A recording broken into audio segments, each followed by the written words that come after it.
5 جمل سحرية لو انت قلتهم لجوزك في عز الخناقي هتلاقي ان الخناقة بتاخد مجرى ثاني خالص. اول جملة وهي: هو انت فاكرني امك عشان تعمل معايا كده؟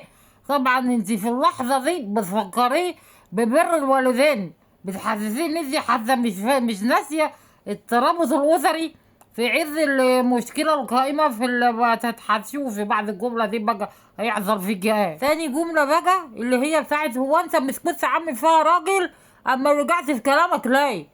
ودي بتبقى في قرارة نفسك، انت بتبقي عايزة تعرفيه ان انت بتحترمي روح الطفل اللي جواه، العيل الصغير اللي بيقول الكلمة ويلحسها دي، عارفاهم انت هتلحس التراب بعضيها على الكلمة. تالت جملة بقى وهي: اتجوريني بقى انت تقدر تعمل ايه معايا؟ هي واخده بقى فاكره انت بقى اللي فات ده كله حمادي، واللي جاي بعد الجمله دي حماده ثاني خالص. ده لان الخناقي بتتحول من خناقه اقوال لخناقه افعال. انت هتشوفي كل حاجه بنفسك يا ميسي، مش محتاجه اقول لك. رابع حاجه يا اولاد لما تقولي له اللي بتعملوا دي شغل نسوان، ايه انت تيجي في قرارة نفسك عايزه تقولي له ان انت متقبله الجانب النسوانجي اللي جواه، واخده بالكم انتم؟